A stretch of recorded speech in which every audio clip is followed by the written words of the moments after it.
Selon la Minute Glauque, ce crime est à la 7e position des crimes les plus mystérieux qu'aient jamais connus les États-Unis. En effet, le meurtre de la cabine 28 ou encore les meurtres de Keddie, plus communément appelés, eh bien, restent encore 40 ans plus tard en mémoire et encore aujourd'hui, il y a des gens qui enquêtent sur ces crimes qui se sont produits, laissant 4 victimes et 3 survivants. Alors nous aussi, on va se plonger dans cette histoire-là aujourd'hui. Sans plus tarder, je vous laisse le temps de vous installer bien confortablement, doudou sur les genoux. Et lorsque vous êtes prêts, on est parti dans le crime d'aujourd'hui.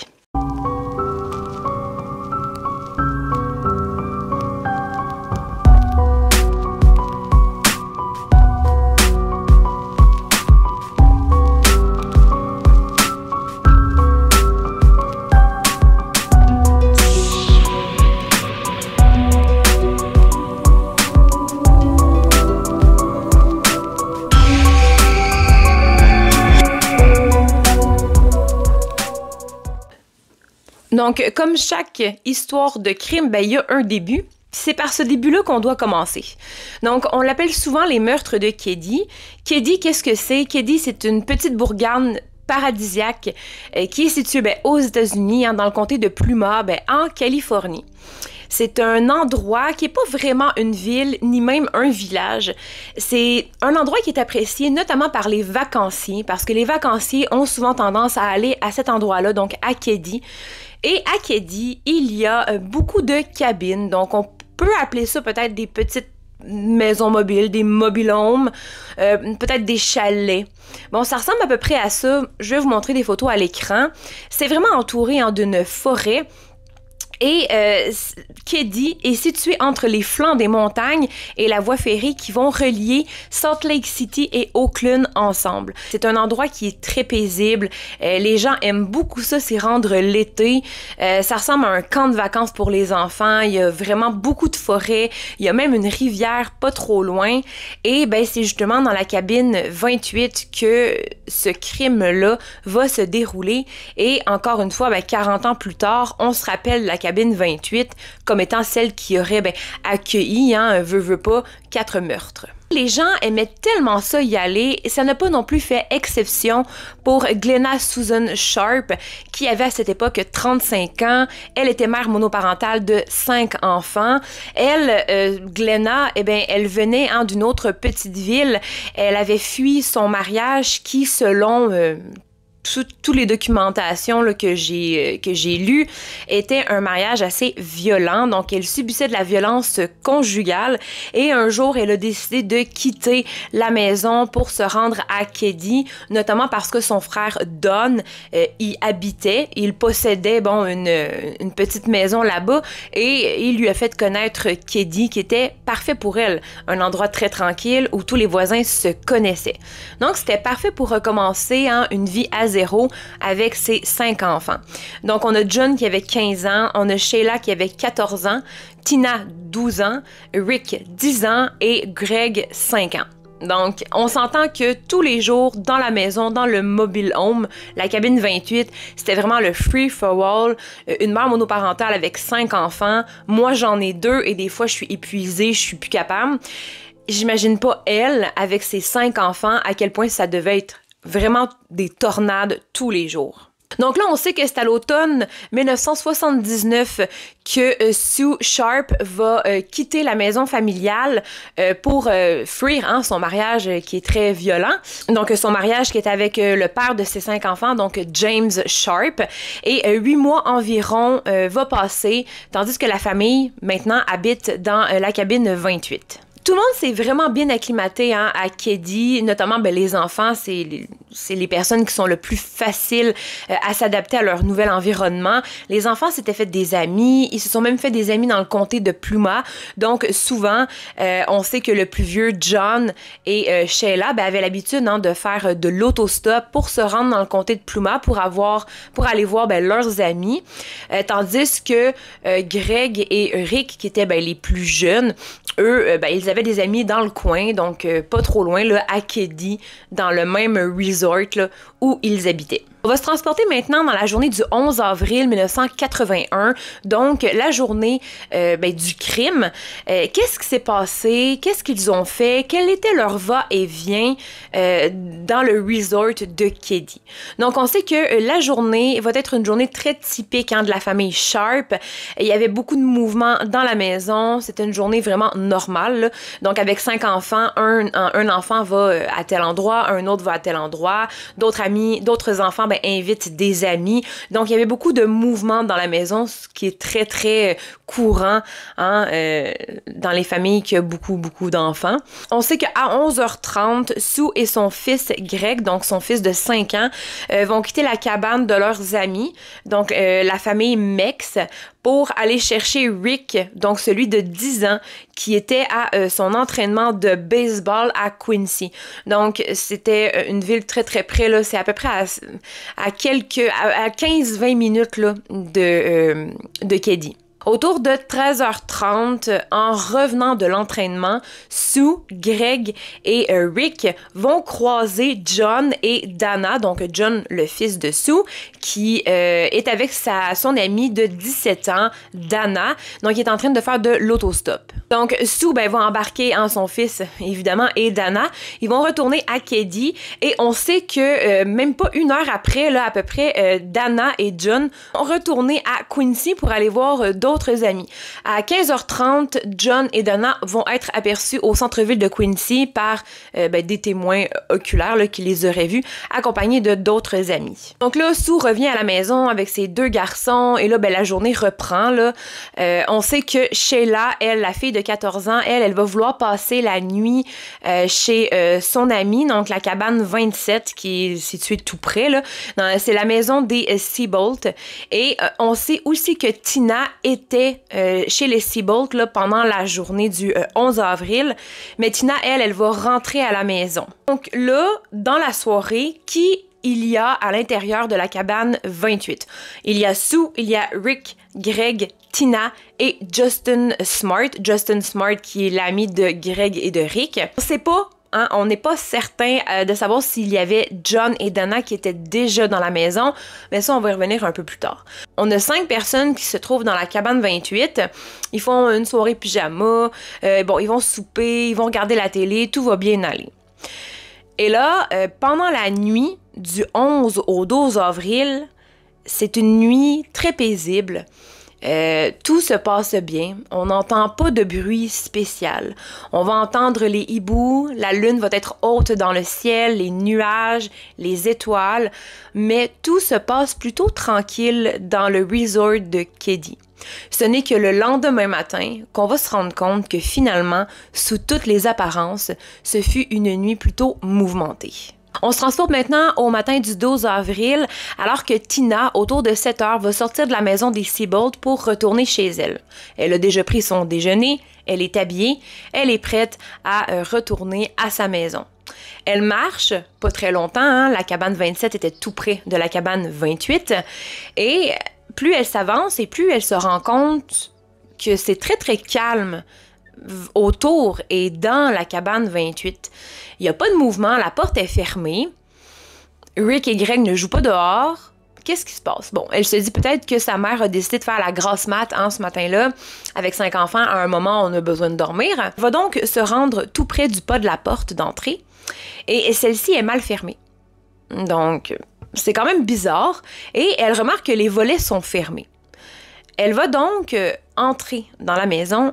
Et ce qu'elle va voir va être l'image qui va lui rester gravée en tête tout au long du reste de sa vie. Les corps de Sue, John et Dana sont donc étalés sur le sol du salon.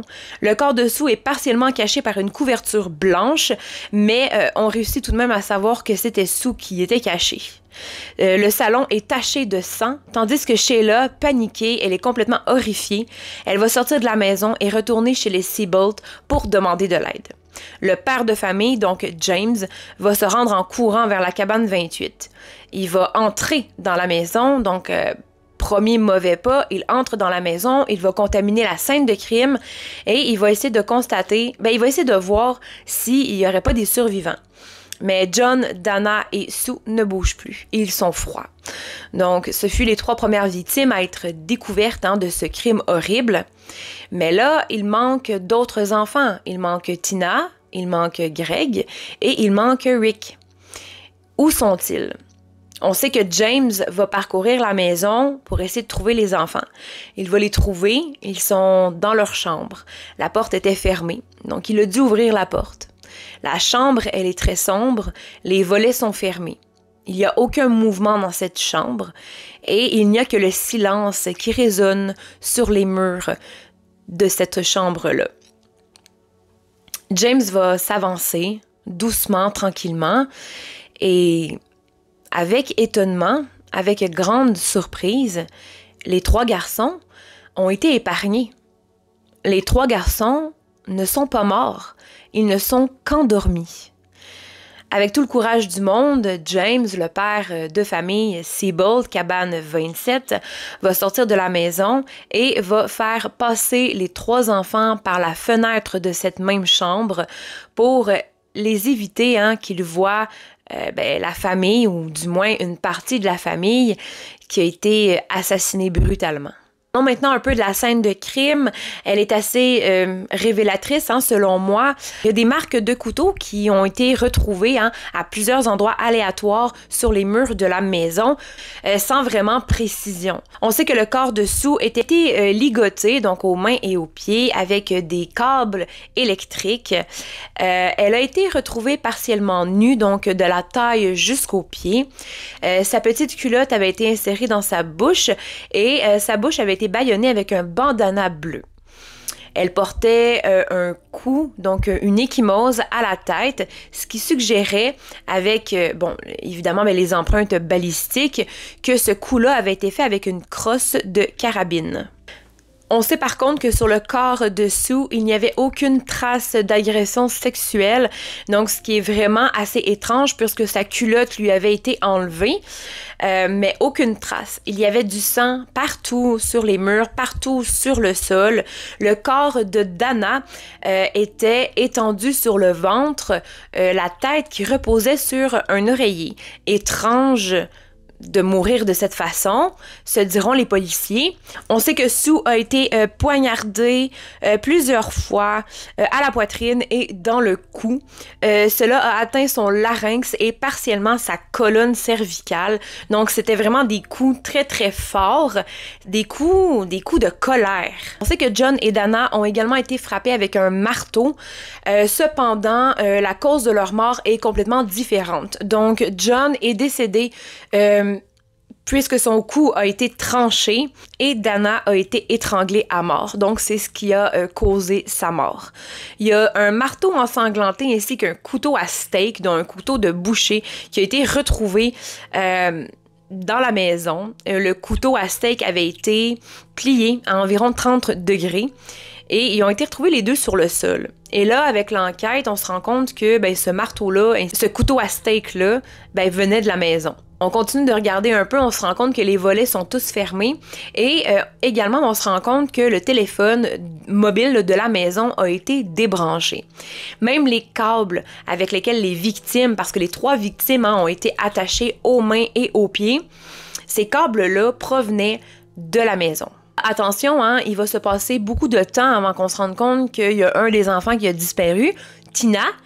Tina, elle n'est pas là. Où est-elle? Les policiers vont pas vraiment s'occuper d'elle au début. Ils vont plutôt s'occuper de la scène de crime et des trois meurtres qu'il y a eu. Dans un premier temps, l'enquête a vraiment été mal faite. La scène de crime n'a pas vraiment été sécurisée. Les belles petites banderoles jaunes qu'on voit souvent, elles n'ont pas été mises. Et on sait que James Siebold est rentré dans la maison, Sheila aussi. Les policiers sont rentrés faire un premier tour. La scène de crime a réellement été contaminée, mais pas tant que ça. Contrairement à ce qu'on aime bien dire dans les recherches et les documentations qu'on trouve sur les meurtres de la cabane 28. Et là, il y a beaucoup de monde qui vont être interrogés. La cabane 27 va être la première à avoir été interrogée. C'est où est-ce que Sheila dormait cette nuit-là. Ils vont dire qu'ils n'ont absolument rien entendu. Ils n'ont pas entendu de cris. Ils n'ont pas entendu de bruit bizarre. Ni même une porte qui aurait été frappée, Pourquoi?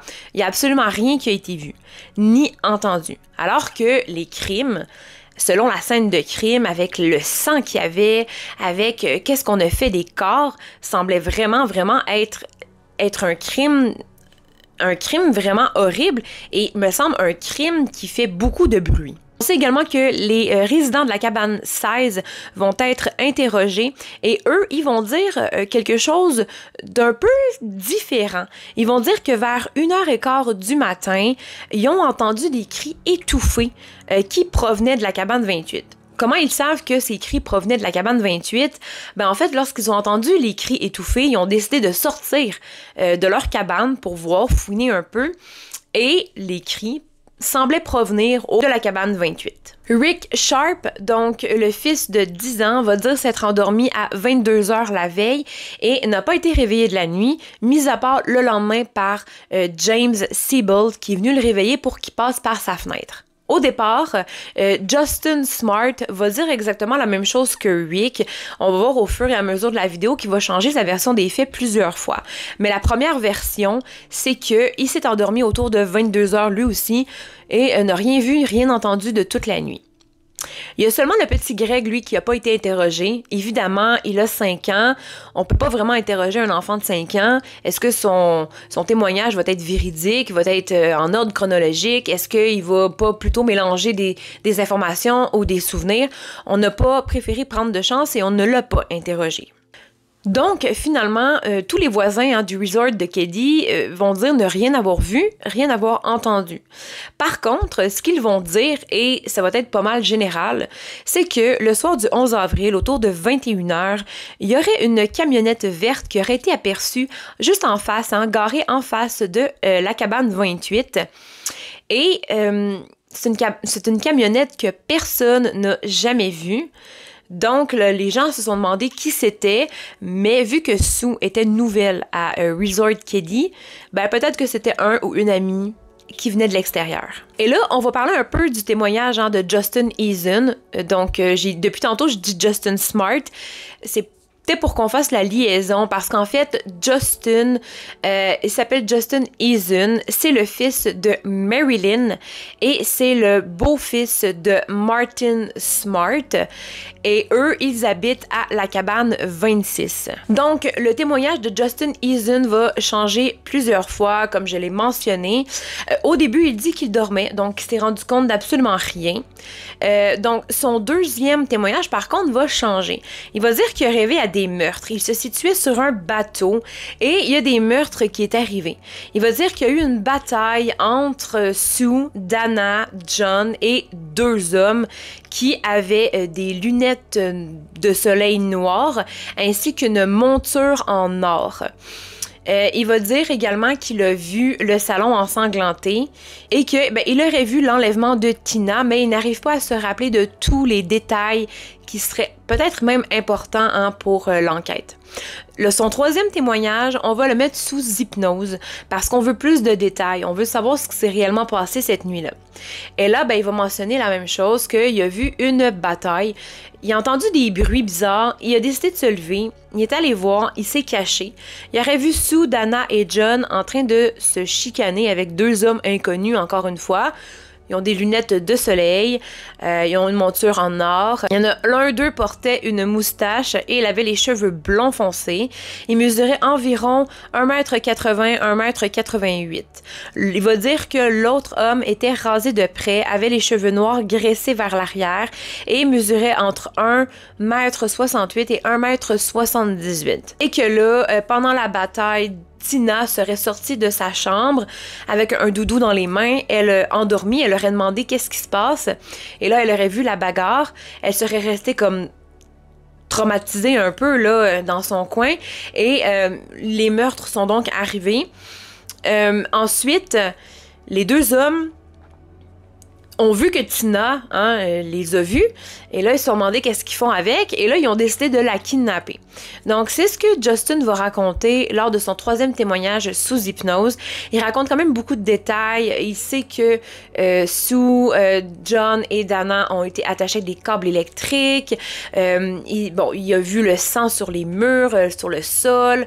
Il a vraiment nommé beaucoup de détails, donc on peut vraiment présumer qu'il était là lors des meurtres et qu'il a vu beaucoup de choses que pour un garçon de son âge, il n'aurait pas dû voir. On sait que le 29 avril 1981, suite à la description des hommes faits par le petit Justin Eason Smart, la police va établir des portraits robots donc de ces 2 hommes que je vous montre à l'instant à l'image. Et là, enfin, on va un peu plus s'inquiéter sur la disparition de Tina Sharp. Qu'est-ce qui est arrivé? Bon, malgré la scène de crime, les armes du crime, les témoignages de Justin Smart, Eason, la description de la camionnette verte, ainsi que les portraits robots qui ont été faits des 2 hommes que Justin aurait aperçus, ça a mené à aucun suspect au départ. Pourquoi? Personne détestait la famille Sharp, personne détestait Sue au point de l'assassiner de cette façon-là. Le FBI va ouvrir une enquête pour l'enlèvement de Tina. Ça va durer des jours, des semaines, des mois, mais on sait que des recherches pour des enlèvements, c'est vraiment cher. C'est des dépenses, ça prend aussi des bénévoles. Ça coûte extrêmement cher, puis avec du recul, puis avec l'enquête, le FBI va reculer dans leur enquête de l'enlèvement pour un enlèvement homicide, tout simplement. Donc, même le FBI croyait et savait pertinemment que Tina Sharp était déjà décédée. Donc, il y a quand même une différence lorsqu'on recherche un enfant qui a été kidnappé versus lorsqu'on cherche un enfant qui a été kidnappé et tué par la suite. Des recherches pour un enlèvement, c'est extrêmement cher parce que là, on doit déployer beaucoup de services. Ça peut être des chiens, ça peut être des enquêteurs, les bénévoles, les pancartes. Il y a beaucoup de choses, des voitures aussi pour se déplacer. Tandis que une enquête pour un enfant qui a été enlevé, mais assassiné par la suite, là, on recherche plutôt un cadavre. La recherche d'un cadavre, c'est seulement les enquêteurs qui peuvent le faire. Donc, ça coûte beaucoup moins cher que lorsqu'on fait appel à des bénévoles et autres programmes là, de recherche d'enfants. Je pense que Tina a joué une place centrale dans ce qui s'est produit. Elle doit être la clé de cette affaire. C'est pourquoi on n'a pas pu la laisser sur place. Ça, c'est ce qu'a déclaré le shérif du comté de Pluma, Greg Hagwood. Là, malheureusement, il n'y a absolument rien, aucune preuve, aucune rançon. Il n'y a rien qui va être mentionné pour redonner Tina là, à la famille, enfin, ce qui reste de la famille. Et l'enquête va tout simplement stagner, là. Par contre, le 22 avril 1984, un homme qui ramassait des bouchons de bouteilles vides dans les bois à Bottle, qui est situé à environ 160 km de Keddie, va trouver un morceau de crâne humain. Donc, l'homme va contacter la police et une enquête va débuter. Par contre, on ne sait pas vraiment à qui appartient ce morceau de crâne-là. Les policiers vont découvrir quand même des indices assez précieux, qui est situé tout près du morceau de crâne qui reste. Ils vont découvrir une veste en nylon bleu, découvrir une paire de jeans Levi's qui n'avait pas de poche arrière, et ils vont découvrir également un distributeur de rubans adhésifs qui, à ce moment-là, on ne le savait pas, mais provenait de la maison des Sharp. Et là, peu de temps après l'annonce, comme quoi des restes humains ont été découverts dans les bois, la police va recevoir un appel anonyme. Cet appel anonyme-là va mentionner peut-être que ces restes de crâne-là appartiendraient pas à la petite fille qui a été portée disparue 3 ans plus tôt. Les meurtres de la cabane 28 ou les meurtres de Keddie, est-ce que ça vous dit quelque chose? Peut-être que ce seraient les restes de la petite fille. Cet appel-là, jusqu'à aujourd'hui, n'a pas été démystifié. C'est un appel anonyme. On ne sait pas c'est qui. C'est un homme qui a appelé. Et il semblait en savoir beaucoup sur ce qui s'est passé dans la cabane 28, même qu'il semblait connaître Tina. Je veux dire, il l'a appelée Tina. C'est quand même assez spécial. La petite fille Tina, bon, Donc là, le bureau du médecin légiste va comparer l'ADN des morceaux retrouvés dans les bois ainsi que l'ADN de Tina, donc avec les membres de la famille qui restent. Et ben, ils vont faire justement une concordance. Donc, en effet, comme le FBI avait raison, ben, Tina, elle était bel et bien décédée. On sait que dans cette enquête-là, on va beaucoup s'attarder à Martin Smart et John Bobedé, surnommé Beau, parce que ils ont un alibi assez bizarre. En fait, Martin Smart et Beau vivaient dans la cabane 26. Martin était marié à Marilyn et Marilyn avait 4 enfants, donc il vivait comme avec beaucoup de gens, là. Et on sait que Beau, lui, était un nouvel arrivant dans le resort de Keddie. C'était une connaissance de Martin. On peut pas dire que c'était un ami parce que les deux hommes s'étaient connus en hôpital psychiatrique suite à la guerre du Vietnam. Donc, ils avaient un choc post-traumatique et ils avaient tous les deux été internés là. Et ils se connaissaient depuis à peine là, 1 mois. Donc, c'était pas des amis, c'était plutôt des connaissances qui s'étaient connues dans les mêmes circonstances. Les deux étaient des vétérans de l'armée, donc ils avaient quand même beaucoup de choses en commun, mais Beau était tout de même autant un inconnu pour Martin et Marilyn que pour le resort de Keddie. On sait que il y a beaucoup, il y a une enquête qui va se faire sur Martin et Beau et Mike Gemberg va dire que Beau en fait était associé au crime organisé de Chicago et avait déjà été condamné pour un vol de banque. Et en fait, pourquoi Beau avait été emmené en hôpital psychiatrique, c'est qu'il avait voulu s'enlever la vie. Il n'a pas réussi et on s'est rendu compte qu'il avait un choc post-traumatique. On sait également que Sue était une amie de Marilyn, donc la femme de Martin, et que Sue essayait de convaincre Marilyn de quitter Martin parce que Marilyn était elle aussi également victime de violences conjugales. Et comme Sue l'avait déjà été, elle savait ce que c'était vivre dans un environnement comme celui-là. Et elle conseillait à Marilyn de le quitter. On sait que Martin n'aimait pas Sue pour ça, mais on va y revenir par la suite. Pour ce qui est de Martin, on sait qu'il y avait beaucoup de difficultés en lien avec l'alcool et la drogue, donc il en abusait. Il voyait un thérapeute pour son choc post-traumatique et ils ont eu ensemble 6 rencontres. Le thérapeute de Martin va dire que durant les 6 rencontres, Martin était bizarre, il agissait vraiment étrangement. On dirait qu'il préparait un mauvais coup, on dirait qu'il préparait quelque chose. Il avait une certaine rage en lui, mais il n'a pas vraiment su c'était quoi. Bien évidemment, Martin, Marilyn et Beau vont être eux aussi interrogés par la police et ils disent que le soir du 11 avril 1981, les 3 se sont arrêtés à la cabine 28 de Sue. Ils ont demandé à Sue s'ils voulaient les accompagner au bar, donc le bar Backdoor qui est situé dans le resort et Sue a refusé l'invitation. Elle passait la soirée avec ses enfants. Donc par la suite, les 3 individus sont allés au backdoor, donc au bar. Ils se sont assis au bar et ils ont commencé à boire. On sait que Martin va se plaindre au gérant de la musique, qu'il la trouvait vraiment plate. Et voyant que la musique ne change pas, les 3 sont partis du bar pour retourner dans leur cabine. Arrivés à leur cabine, Marilyn va écouter un peu la télé. Par la suite, elle va aller se coucher. Ça a été confirmé par Marilyn et Martin. Donc, qu'est-ce que Martin et Beau ont fait après que Marilyn soit partie se coucher? Ce qu'il paraît, Martin et Beau seraient retournés au backdoor pour continuer de boire. Et il y a des témoins de ce bar, notamment le gérant, qui disent qu'à ce stade-ci, là, Martin et Beau étaient vraiment sous. Il y avait vraiment beaucoup bu et les deux avaient un problème avec l'alcool. Donc, ils étaient sous. On sait que plus tard dans la soirée, les 2 hommes sont retournés à la cabane 26 et ils sont allés se coucher. Bon, jusque-là, tout va bien. Je vois pas vraiment de problème. Par contre, le gros problème, c'est le lendemain. Le lendemain des meurtres, Marilyn va subitement quitter Martin, donc elle va le foutre à la porte. Mais lorsqu'elle va être réinterrogée encore, elle va dire que Sue avait finalement raison.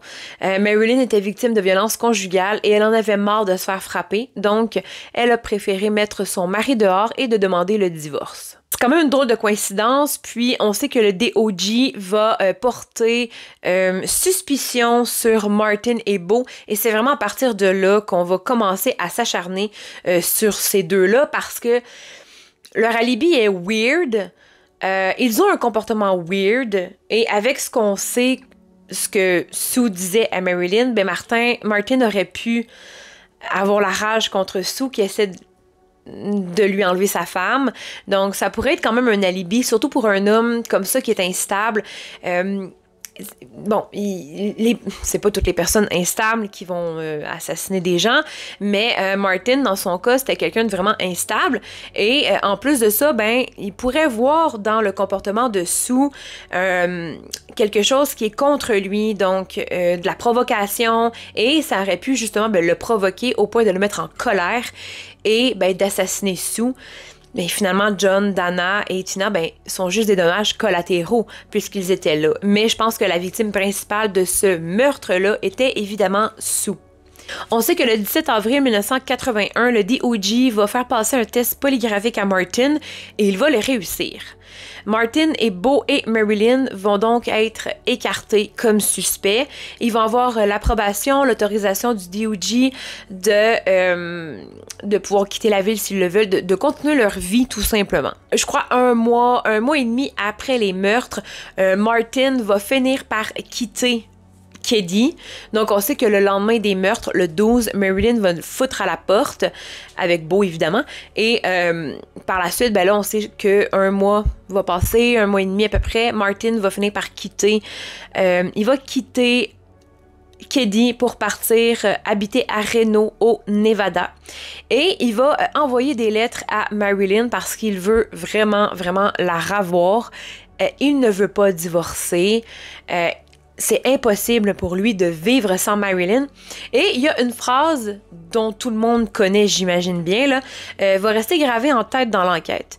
Et cette phrase est la suivante. « J'ai payé le prix de notre amour et maintenant je l'ai acheté avec la vie de 4 personnes. » Ça, c'est ce que Martin va écrire dans l'une des lettres. Et ça va vraiment sonner une alarme parce qu'en effet, dans les meurtres de Keddie, il y a bel et bien 4 victimes. Donc, il y a beaucoup de gens qui vont faire une liaison entre les meurtres de Keddie et la lettre que Martin a écrite à Marilyn. Le même thérapeute qui a admis avoir trouvé que Martin était suspect dans son comportement va également dire que Martin avait admis les meurtres de Sue et de Tina, mais jamais ceux de John et de Dana. Parce que le thérapeute va être interrogé plusieurs fois. Par contre, il n'y a aucun enregistrement des aveux de Martin et il n'y a également aucun écrit de ce qui s'est produit dans chacune des thérapies que Martin a suivies. Donc, on n'a aucune preuve et jusque-là, ça reste que des oui-dire. Donc, on ne peut pas prendre ça en considération parce que c'est la parole d'une personne contre une autre. Jusqu'à présent, si je ne me trompe pas, ce n'est pas aux suspects à prouver qu'ils sont non coupables, c'est plutôt à l'accusation de prouver que le suspect est coupable.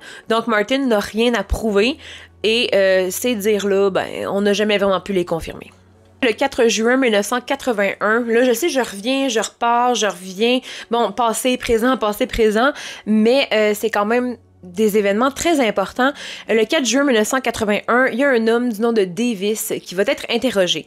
Pourquoi? Parce que Davis est un ancien voisin de Sue qui habitait dans le resort de Keddie.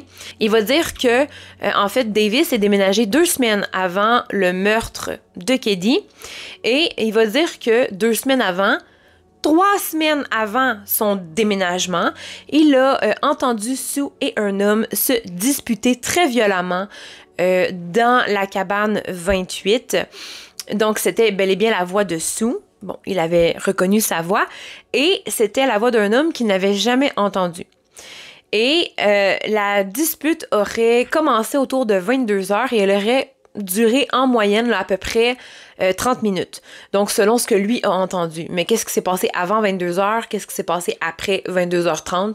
Peut-être que la chicane a continué, mais qu'il a tout simplement pas vraiment écouté. Il aurait entendu pendant cette chicane-là, espèce de sale connard, espèce de sale conne. Donc, il a dit que c'était quand même assez violent, là. Il entendait crier, il entendait des bêtises. C'était, on dirait un homme et une femme qui se connaissaient beaucoup, là, qui se connaissaient depuis très longtemps d'ailleurs, et que là, c'était une très grosse chicane. Par contre, les enquêteurs n'ont pas vraiment enquêté sur cet homme-là qui s'est pointé chez Sue environ 5 semaines là, avant le meurtre. Et même pour ce qui est de la camionnette verte, ça n'a même pas été vraiment enquêté, là. On s'est vraiment plus tourné, penché sur Martin Smart et Beau. Parlons maintenant un peu de l'enquête, de tout ce qui fonctionne pas dans l'enquête. On sait que James, donc Jamie, Seabolt va marcher dans la maison, donc il va contaminer la maison, mais sans s'en rendre compte, c'est pas de sa faute, là, mais il va quand même contaminer la maison, il va mettre ses empreintes de pied un peu partout dans la maison pour libérer les 3 garçons là, qui étaient finalement en vie.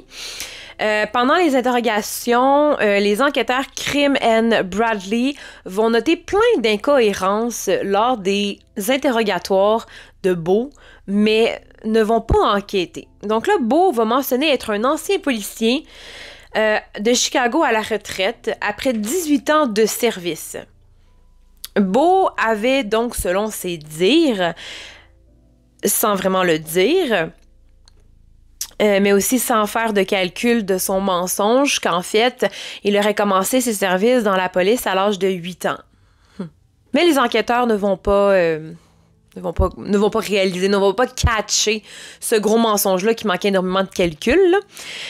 Beau va déclarer que Marilyn était sa nièce alors qu'ils n'ont aucun lien de ça ensemble. Pourquoi il est allé dire ça, on ne le sait pas. Beau va également mentionner qu'il va à Keddie depuis plusieurs semaines, là, genre 1 mois, alors que ça faisait 12 jours qu'il était là. Beau va dire que Marilyn était réveillée lorsque les 2 hommes sont revenus du bar, donc la dernière fois. Mais là, elle venait de mentionner le contraire dans son interrogatoire, donc elle dormait, donc elle n'a même pas conscience de l'heure à laquelle Martin et Beau sont revenus du bar. Pourquoi? Beau va mentionner également qu'il ne connaissait pas Sue, qu'il l'avait jamais vue, alors que dans son interrogatoire d'avant, il a dit qu'il était allé avec Marilyn et Martin à la cabane 28 pour inviter Sue, donc il l'a vu. Et là, bon, c'est assez bizarre. L'interrogatoire de Martin Smart, là, selon les informations, il n'est pas vraiment mieux. Dans le rapport d'un de ces interrogatoires, il est écrit que Martin aurait avoué au policier, là, à Krim et Bradley, là, qui l'interrogeait, Justin aurait pu voir quelque chose la nuit des meurtres sans que je le détecte. Donc là, il vient carrément de s'impliquer dans le meurtre. Donc, ils viennent d'avouer qu'il a été à la cabane 28 le 11 avril, mais que lui, il n'a pas vu Justin. Justin aurait pu le voir, mais pas lui. C'est vraiment bizarre parce que même après cet interrogatoire-là, il s'est absolument rien passé pour Martin. Il n'a pas été emmené en prison, il n'a pas été arrêté, il n'a même pas été accusé, il n'a pas été inculpé de rien. Donc, avec ces dires-là, ils viennent de s'impliquer dans le meurtre, ou au moins sur la scène de crime. Qu'est-ce qui s'est passé? Pourquoi il est encore en liberté, là? Puis le pire, c'est qu'après ça, les enquêteurs vont quand même dire aux suspects qu'ils peuvent vaquer à leurs occupations. Donc, qu'est-ce que vous pensez que Martin va faire? Il va s'en aller, il restera pas à Keddie, là. Ils viennent de quasiment avouer qu'il a assassiné quelqu'un. Ou qu'il a assassiné des gens. On sait que après, John Bobedy va recommencer à frauder. Donc, il a escroqué la police de Chicago en 1988 pour 125 000 $. Il va se faire passer pour un policier à la retraite, Michael Desantis. Et cependant, il va purger aucune peine de prison car la même année, il va me décéder malheureusement. Martin, lorsqu'il a quitté Keddie, il va également tenter d'escroquer l'armée américaine pour syndrome de choc post-traumatique. Mais c'était en fait... lorsqu'on fouille un peu dans les documents et tout, on se rend compte que Martin Smart n'était qu'un simple cuisinier. Donc, il faisait pas, c'était pas un soldat, c'était pas quelqu'un qui allait se battre au front, c'était un cuisinier. Donc, à part cuire du poulet puis faire brûler de la soupe, là, il y a absolument aucun gros événement qui se passait dans la cuisine au point de donner un choc post-traumatique. Ils n'ont plus jamais été en contact avec des victimes, donc des soldats qui auraient subi des dommages ou des graves blessures. Il était en cuisine tout le temps. On sait qu'après, évidemment, après les meurtres, la cabane 28 du Keddie Resort est devenue très mythique. c'est devenu en quelque sorte la maison des meurtres. Et on sait que dans les années fin 70 jusqu'à fin 80 à peu près, là, il va y avoir une grosse récession aux États-Unis et il y a beaucoup de familles qui vont survivre à cette récession-là, notamment dans le resort de Keddie. Mais malheureusement, il y en a beaucoup qui vont s'effondrer. Puis doucement, Keddie va malheureusement devenir un genre de village abandonné, un village fantôme, et il va être beaucoup habité là, malheureusement par des sans-abri, des squatteurs, des drogués un peu là, et il va se mettre à avoir beaucoup de déchets qui va traîner. Ça va être un endroit qui est pas du tout entretenu. On sait que la cabane 28, après tous ces mythes, ces meurtres, le propriétaire va décider de faire détruire la cabane en 2004. Et c'est Greg Mollatt qui va détruire la cabane. On sait que quelques années plus tard, quelques années après le meurtre, je pense que c'est en 2006, bon, je sais pas pourquoi en 2006, mais il y a un marteau qui va être retrouvé dans la rivière, ainsi qu'une chemise et un t-shirt taché de sang. Mais le bureau du shérif de Pluma a jamais vraiment fait le lien là, entre les deux choses, peut-être deux preuves retrouvées, ainsi que le meurtre de Keddie. Malgré l'aveu de Martin Smart qui disait que son marteau avait disparu 2 jours avant les meurtres. On parle souvent de la lettre de Martin Smart à Marilyn lorsqu'il est parti. Et moi, j'ai voulu en savoir un peu plus parce que souvent, l'humain a tendance à n'entendre que ce qu'il veut entendre ou à voir ce qu'il veut voir. Mais parfois, il faut vraiment creuser un peu plus que la surface de seulement ce qu'on voit. Et comme vous le savez, j'adore creuser et j'ai réussi à concocter, à découvrir là, quelques petites choses. Dans le fond, la lettre que Martin Smart a écrite, donc où est-ce qu'on voit le petit bout j'ai payé le prix j'ai payé le prix de notre amour par la vie de 4 personnes, bon quelque chose comme ça. La lettre complète se retrouve sur Reddit, si ça vous tente, vous pouvez y aller. Vous avez qu'à cliquer lettre Martin Smart à Marilyn Reddit et vous allez la voir au complet là. Donc moi j'ai décidé de la retranscrire ici, je vais vous la lire et ensuite on va voir vraiment si ça pourrait vraiment être une vraie preuve. Ça pourrait être une preuve que Martin aurait vraiment assassiné Sue et ses enfants. Chère Marilyn, tout d'abord, tu sais que je n'ai jamais essayé de te blesser avec mes lettres. J'ai écrit ceci après notre appel téléphonique le lundi, le 27 avril. Marilyn, il y a 2 choses que je veux que tu saches. La première est que je t'aime et que je m'en fiche de ce qui s'est passé. Il est maintenant temps de recommencer. Tu ne sais pas combien j'ai souffert avant de te rencontrer. J'ai demandé à Dieu de m'envoyer quelqu'un qui prendrait soin de moi. Je pensais qu'il t'avait envoyé. Je me souviens de l'heure, des paroles qui ont été dites. J'ai dit ton numéro de téléphone 1000 fois cette nuit-là. Je t'ai donné mon cœur, tout. S'il te plaît, essaie et réfléchis. Que penses-tu que j'ai payé pour toi? Depuis 3 ans, j'entends parler de tes enfants. Ne te méprends pas, hein? Je les aime aussi. Maintenant, je te demande, et les miens? Tu ne penses pas que je les aime? Chérie, j'ai abandonné 4 des choses les plus importantes de ma vie. Pourquoi? Pour toi. La réponse est simple. Maintenant, je te le demande. Pourquoi devrais-je aimer tes enfants plus que les miens? J'ai essayé. C'est plus que ce que tu peux y dire. Je ne pense pas que tu m'aies jamais aimé, encore moins mes enfants. Et pourtant, tu attends ça de moi et je te l'ai donné. J'ai payé le prix de ton amour et maintenant que je l'ai acheté avec la vie de 4 personnes, tu me dis que c'est fini? Super. Que veux-tu de plus? J'en ai payé le prix. J'ai donné ma chair et mon sang pour toi. Je paierai volontiers tes factures. Envoie-les-moi simplement. Tu sais que je t'aime plus que mes propres enfants. Je sais que tu as abandonné beaucoup de choses pour être avec moi, mais je ne pense pas que tu saches ce que j'ai payé. Oui, je suis jaloux. Pour le prix que j'ai payé, je devrais l'être. Tu n'arrives pas à comprendre à quel point tu m'as blessé. Je recule en rampant. Prends-moi. J'ai payé pour ton amour. Merci de me rendre au moins une fois. Si tu ne le fais pas, tu sauras que tu as volé mon cœur et que tu l'as donné à la rue. Je t'aime. Pense à ce que j'ai abandonné pour toi. Appelle-moi. N'attends pas qu'il soit trop tard. J'ai tout donné. Que veux-tu de plus? Oh mon Dieu, je t'aime plus que la vie. S'il te plaît, pardonne-moi, Marilyn. Mon amour, je suis désolée. Ce moment de tristesse qui t'est apporté par ton époux bien-aimé, qui ne cessera jamais d'aimer. Ou oublieras-tu un jour Willie Nelson? Aide-moi à y arriver. Un ange frit dans la nuit, trop près du sol.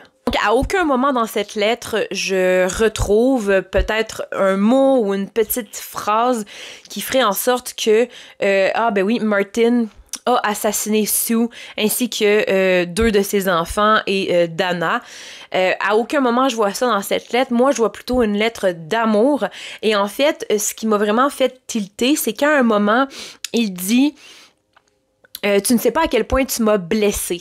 Et là, si on prend en considération que Marilyn a demandé le divorce le 12 avril, qu'est-ce qui s'est passé le 11 avril? Peut-être que c'est simplement un événement isolé du meurtre, des meurtres plutôt.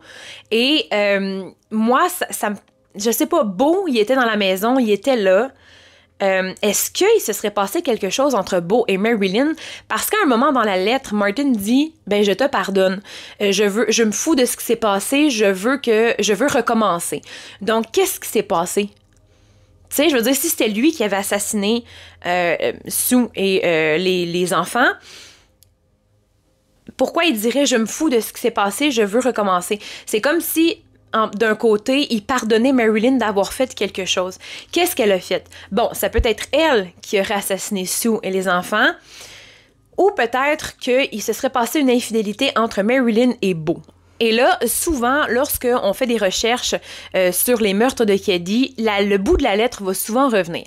Par contre, le bout de la lettre, il mentionne « J'ai payé le prix de ton amour et maintenant je l'ai acheté avec la vie de 4 personnes. » Or, dans la vraie lettre, la traduction serait plutôt « J'ai payé le prix de ton amour et maintenant que je l'ai acheté avec la vie de 4 personnes, tu me dis que c'est fini. » Donc, évidemment, on peut couper des mots comme « bon nous chante », comme ça nous tente, pour justement arranger les faits avec ce qu'on veut que ce soit. Donc, on pourrait, mettons, prendre, je sais pas moi, un interrogatoire d'une personne tierce, enlever des mots, couper à la bonne place, pour que finalement, ça a l'air qu'elle avoue des meurtres ou qu'elle avoue quelque chose que finalement, c'est jamais arrivé. Donc, vous voyez le genre, quand on parle de crimes comme ça, quand on parle d'affaires criminelles, c'est important de faire des recherches beaucoup plus poussées que juste « Ah, il a écrit ça dans la lettre, donc c'est lui ». Cette lettre-là ne veut rien dire.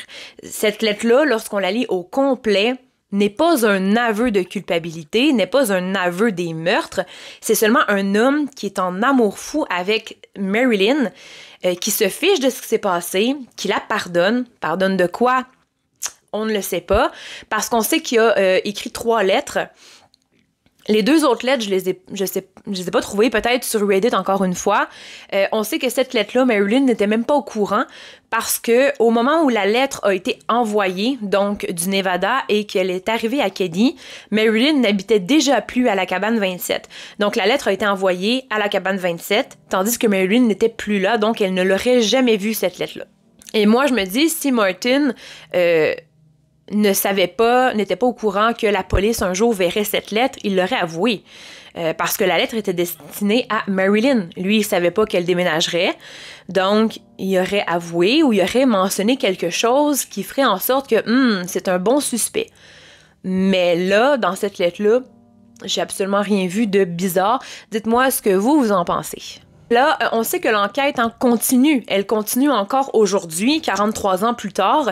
Et on sait que dernièrement, il y a des nouvelles preuves qui ont été trouvées là, par les shérifs de Pluma qui disent être sur le point de trouver le ou les meurtriers de Keddie. Il a fait des tests d'ADN sur ce qu'il avait récolté de la maison de Keddie avant qu'elle soit détruite en 2004. Et ils auraient trouvé l'ADN de Justin Smart sur la scène de crime. Donc, dans le salon, on ne sait pas où exactement. Est-ce que l'ADN de Justin Smart était sur Dana, John, Sue? Est-ce qu'elle était sur les armes du crime, donc le marteau ou le couteau de boucher? Ça, on ne le sait pas. C'est quand même assez vague. Ils veulent pas trop en dire, évidemment, parce que l'enquête est toujours en cours. Mais bon, on sait que l'ADN de Justin a été retrouvé sur la scène de crime ou peut-être sur les cadavres. Et là, dans cette affaire-là, on peut vraiment spéculer beaucoup de choses puisque, oui, en effet, Martin et Beau sont les suspects principaux de cette affaire. Bon, d'accord, mais ils n'ont pas été accusés de ces meurtres-là véritablement. Donc, on ne sait pas qui a fait les meurtres et encore une fois, c'est des meurtres qui sont irrésolus, super mystérieux. On ne sait pas parce qu'on peut imaginer plein de choses et tout pourrait concorder. Si on part avec cette preuve-là que l'ADN de Justin a été retrouvé sur la scène de crime et ou sur les cadavres. Donc, Justin a essayé de voir si Sue, John et Dana étaient encore en vie dans le salon, d'où le pourquoi on aurait retrouvé son ADN. Parce que si ce qu'il dit dans son témoignage est véridique, qu'il a vu les meurtres, eh bien, peut-être qu'après ça, lorsque les tueurs sont partis, il se serait précipité vers les cadavres pour voir si les personnes étaient encore en vie. Donc, c'est normal qu'on retrouve son ADN. Par contre, si on part sur une autre hypothèse, donc l'hypothèse que Justin, de 12 ans, Beau et Martin auraient assassiné ensemble les 3 victimes. Il faut pas oublier pourquoi on dit 3 meurtriers, parce que pendant l'enquête, évidemment, les enquêteurs, donc les shérifs de Pluma, ont dit que ce serait impossible que ce ne soit qu'un seul meurtrier, parce que comment un meurtrier aurait pu maîtriser 3 personnes à la fois? Encore une fois, on ne sait toujours pas si Justin et Dana étaient déjà dans la maison lorsque les tueurs sont arrivés ou si ils sont arrivés alors que les tueurs étaient déjà là. Moi, ce que j'ai trouvé beaucoup plus étrange, en fait, dans cette partie-là, c'est que Justin, Greg et Rick ont rien entendu. Bon, ça, c'est le premier témoignage que Justin a fait. Rick et Greg ont vraiment rien entendu cette nuit-là, alors que ça semble vraiment être un crime très, très bruyant. C'est pas on étrangle ou on égorge la victime d'un trait. Non, les victimes se sont déplacées. Il y a des marques de couteau qui ont été retrouvées un peu partout là, sur les murs et dans le corridor. Donc, les victimes se sont déplacées, ils n'ont pas crié, ils n'ont pas fait de bruit, ce qui est quand même étrange. Et justement, lorsqu'on parle des coups de couteau, on dit dans les recherches là, que c'est des coups de couteau qui ont été donnés aléatoirement. Donc, c'est comme si quelqu'un essayait d'attraper avec la lame du couteau une ou des victimes qui semblent se déplacer. Donc, ça pourrait concorder avec Justin. Bon, oui, il a 12 ans, il est petit, mais ça ressemble beaucoup à quelqu'un qui essaie vraiment d'attraper quelqu'un là, avec la lame du couteau. Si on part dans cette hypothèse-là, parce que l'hypothèse que ce soit Justin qui a assassiné les 4, elle a été nommée. Il faut dire aussi que c'est quand même étrange que Justin a été capable de voir que les 2 tueurs avaient des lunettes de soleil noires et que les montures étaient dorées. Il a été capable de faire une description des tueurs, mais ne les reconnaissait pas. Alors que dans l'enquête, on dit que ça serait Beau et Martin. Et à partir de là, on ne sait pas ce que Justin en pense. Est-ce que les enquêteurs auraient dit à Justin, ça ressemble-tu à Martin et Beau ou ça ressemble-tu à quelqu'un que tu connais? On ne le sait pas. Mais si c'était vraiment Martin et Beau, me semble que Justin aurait dit, ouais, ça ressemble à mon beau-père et à son ami. Alors là, ça n'a jamais été mentionné. Est-ce que c'est quelque chose de caché? On ne sait pas. Puis en même temps, est-ce que Justin aurait concocté quelque chose, un plan, pour faire accuser Martin et Beau? Peut-être que Justin n'aimait pas son beau-père si vraiment Marilyn était victime de violences conjugales. Est-ce que Justin aurait trouvé ces meurtres-là pour le faire accuser et qu'il parte de sa vie? On ne sait pas non plus. C'est tiré par les cheveux, mais c'est quand même une hypothèse qui est relatée, qui est mentionnée. Puis, peut-être qu'avec l'aide de Beau, Martin, on sait pas trop. C'est quand même assez bizarre, là, tout ça. En même temps, si Justin aurait participé au meurtre avec Martin et Beau, Martin, dans ses lettres qu'il a envoyées à Marilyn, aurait pu se servir de ça pour garder Marilyn à lui. Il aurait pu la menacer dans les lettres plusieurs fois, reviens vers moi, sinon je dirai la vérité sur ce qui s'est passé, mais jamais ça a été mentionné. Donc, cette hypothèse-là que Justin aurait participé au meurtre, elle vient pas mal de tomber. Et là, Dans l'enquête, les enquêteurs, donc les shérifs, disent avoir retrouvé une empreinte de main sur la porte arrière de la cabane 28. Donc, on peut en conclure que le ou les meurtriers seraient sortis par la porte arrière et que ils ont laissé une trace de main ensanglantée là, sur la porte. Or, cette empreinte-là n'est pas connue, donc on n'a jamais pu savoir à qui ça appartenait. Pourtant, si on regarde bien, Martin était sous leurs yeux. Il aurait pu donner son empreinte de main et cette empreinte de main-là aurait pu être justement analysée avec l'empreinte laissée sur la porte et on aurait pu savoir s'il était là, si c'était vraiment un suspect. Or, on n'en parle pas de cette empreinte de main-là. On ne sait pas à qui ça appartient. Et là, il y a une hypothèse, moi, qui me plaît un peu plus, qui me plaît. C'est quand même un grand mot, là. Mais l'hypothèse de James Sharp, l'ex-conjoint de Sue, n'est-ce pas la plus simple? Ne serait-elle pas la plus facile à avoir? On n'a pas vraiment enquêté sur James Sharp, bien qu'il vivait assez loin là, de Keddie. Ça change rien qu'on est capable de prendre une voiture et de se rendre. En fait, je vais vous expliquer un peu ma théorie et vous me direz ce que vous en pensez. Si l'on prend en considération que les féminicides sont nombreux chaque année, pourquoi on n'a pas pris ça en considération lors du meurtre de Sue? Parce que il y a pas que Sue qui est morte cette soirée-là, il y a John, Dana et peut-être Tina qui sont tous les 4 décédés cette soirée-là. James Sharp était le mari de Sue, donc le père des 5 enfants. Le plus vieux avait 15 ans.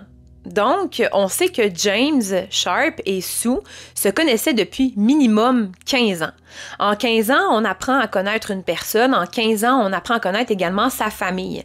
Et je suis presque persuadée que James savait que Don habitait dans le coin et qu'il possédait une cabane dans le coin. Ou qu'il a peut-être à un moment parlé même de ce coin-là, d'une cabane, d'un resort. James était un homme, selon les recherches, violent. Donc, Sue subissait de la violence conjugale.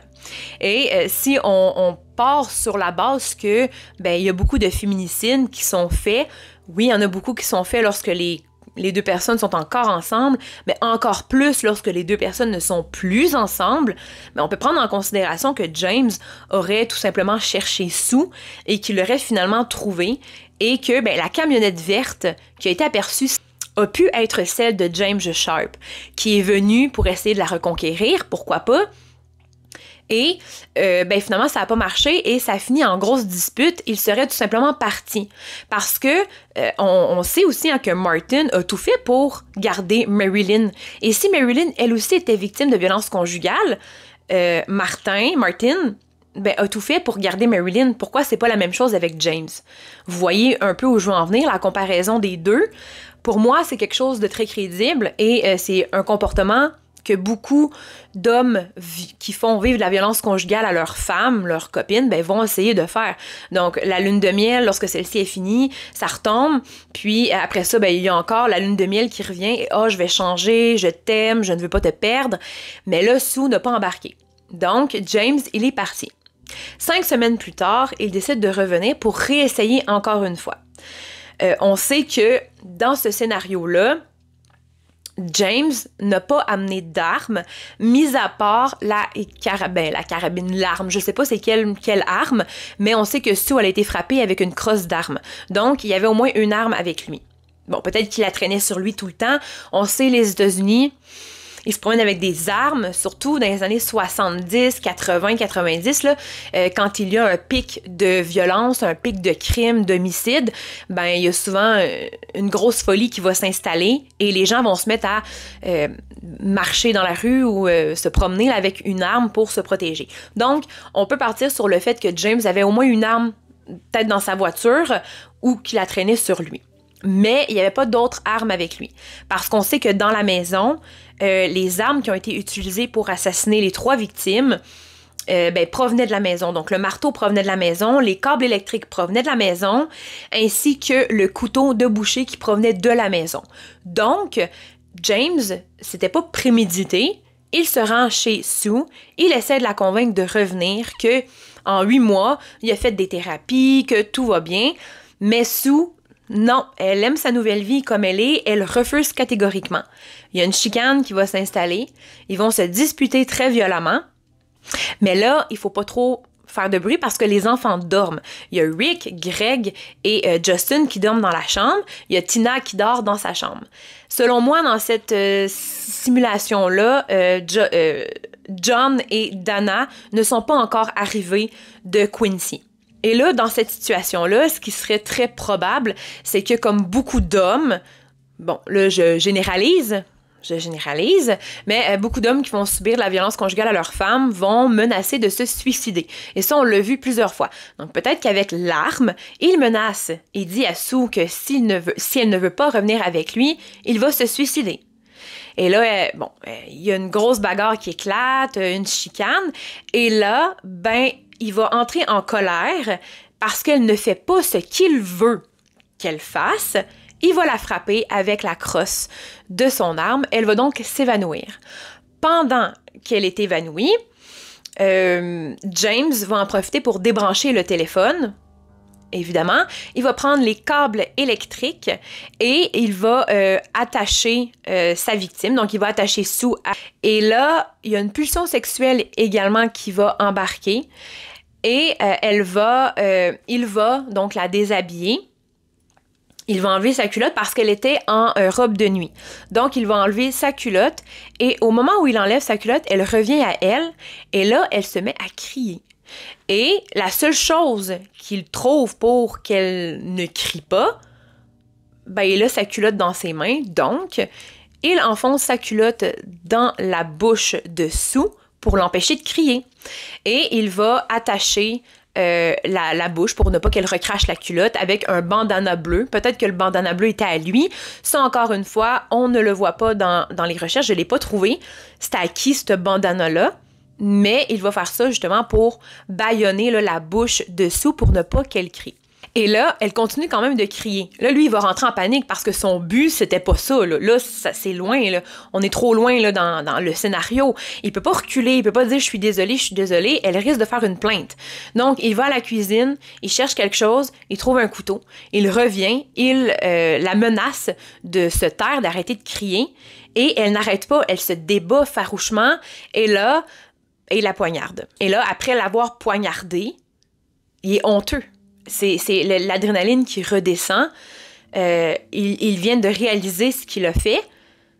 Il est honteux. Il se sent mal. Il sait pas quoi faire. Et cette scène d'horreur-là, c'est vraiment un horreur pour lui parce que c'était pas prévu.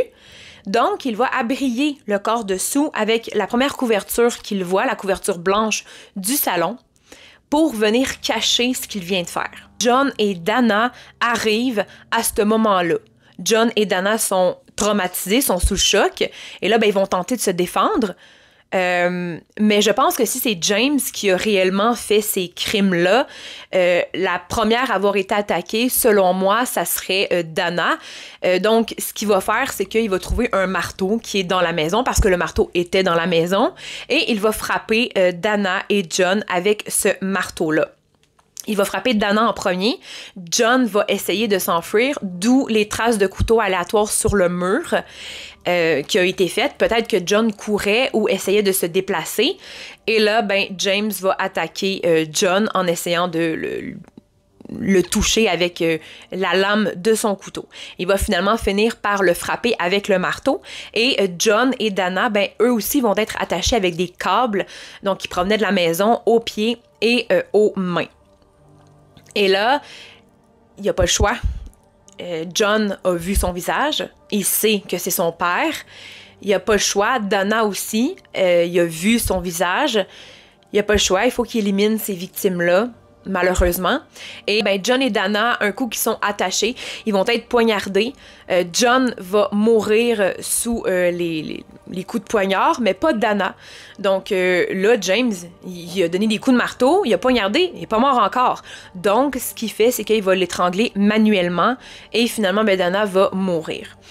Et là, le corps de John a été découvert couché sur le dos, avec les mains sur le torse, comme on fait lors des funérailles, ce qui me dit vraiment que je pense que la victime était très proche affectivement là, ou relationnellement là, de son meurtrier. Mais la seule personne que je vois, ça serait James, puisque Marilyn, dans ses interrogatoires ou même interviews, disait haut et fort que Martin détestait John. Donc pourquoi il aurait fait ça si c'était Martin? On fait pas ça quand on déteste la victime. Ça a comme un lien. Le meurtre a un lien avec comment la dépouille va être retrouvée. Et celle de John, c'est comme si le meurtrier, après le meurtre, avait pris le temps de dire au revoir à sa victime, comme s'il regrettait. Et là, on a Tina. Il ne faut pas oublier, Tina, elle va se réveiller, elle va sortir de sa chambre avec sa doudou. Elle va demander ce qui se passe, mais là, James il est là et il y a 3 cadavres par terre. James va prendre Tina et va l'emmener dans sa chambre, d'où pourquoi il y a des gouttes de sang qui ont été retrouvées dans la chambre de Tina. C'est des petites gouttes. C'est pas comme s'il y avait eu un crime, un meurtre, mais il y a des gouttes. Donc, c'est sûr qu'après avoir assassiné 3 personnes, James avait sûrement du sang sur lui. Il a laissé tomber quelques gouttes. Et là, il a demandé à Tina de choisir du linge, d'où pourquoi il y a un jeans Levi's qui a été retrouvé en 1984 là, dans les bois à côté des restes humains. Il y avait un t-shirt, une chemise et un pantalon. Donc, James aurait demandé à Tina de se changer parce qu'on est en avril, il fait pas chaud. Donc un pyjama, une robe de nuit, c'est pas assez chaud. Donc elle se serait changée. Par la suite, ben, il serait passé par la porte arrière pour ne pas que personne le voie. Donc là, en même temps, ben, il va laisser une empreinte de main ensanglantée sur la porte. Il va partir. Il sait pas trop où aller parce que c'était vraiment pas prévu. Il va conduire très longtemps afin de trouver une solution. Mais là, Tina, assise en arrière, elle pleure, elle réclame sa maman. Elle se demande ce qui se passe. Elle se demande pourquoi son papa est méchant, pourquoi son papa a fait ça. Et là, il sait pas quoi faire. Elle a tout vu. Qu'est-ce que je fais? Et là, ben, finalement, il décide de s'arrêter dans les bois de Bottle.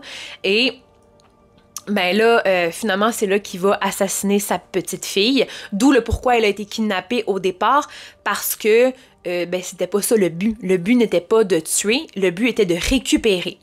Et là, ben ça a vraiment mal viré, il est devenu très colérique. Donc pour moi, ça serait vraiment cette théorie-là qui serait, c'est celle que j'imagine le mieux, parce que Martin et Beau aient fait ça, je sais pas, il y a quelque chose qui marche pas, il y a pas d'aveu et il y a beaucoup de choses qui ont été mentionnées dans les documents. Genre, Justin l'aurait vu sans que je le détecte. Mais pourquoi il n'a pas été arrêté? Pourquoi? Parce que, bon, encore une fois, selon les hypothèses, là, Martin était un très bon ami du shérif qui était en charge de cette affaire-là en 1981. Donc, le shérif aurait couvert le meurtre. Pourquoi il aurait fait ça? La drogue est aussi impliquée, mais vraiment, on n'a pas grand-chose, puis la police cache énormément de choses, on dirait bien, donc je ne sais pas. Si c'est vraiment pas Martin et Beau, ben la personne principale que je crois, ça serait James, et en plus, on n'en entend même pas parler. Tu sais, je pense pas qu'après les meurtres de son ex-femme et de ses enfants, il serait resté muet. Normalement, il se serait impliqué dans l'affaire, il se serait impliqué dans la disparition de sa fille. Là, il s'est pas impliqué du tout, on n'entend rien. Il n'a pas cherché, dans aucune recherche, je trouve son nom, à part lorsque Sue le quitte. Mais bref, cette affaire-là reste un mystère, quelque chose qui est irrésolu depuis maintenant 43 ans. On espère un jour avoir des réponses à toutes nos questions. On espère un jour savoir c'est vraiment qui a assassiné Sue, John, Dana et Tina. On sait que l'enquête est toujours en cours aujourd'hui. On sait que Martin et Beau sont décédés. Beau est décédé en 1988. Martin il est décédé en 2000, bon, dans les années 2000. sans jamais rien avouer, sans jamais se culpabiliser de quelque chose. Bref, c'est un mystère dont j'avais vraiment envie de vous partager, mais aussi de vous partager ce que j'en pense. Dites-moi, vous, ce que vous en pensez dans les commentaires, sans jugement, laissez votre imagination aller. Selon vous, quel scénario fonctionne le plus? Et sinon, ben, je vais vous souhaiter une bonne semaine, un bon week-end, une bonne soirée. Et ben, on se retrouve pour une prochaine vidéo très bientôt. Donc, salut!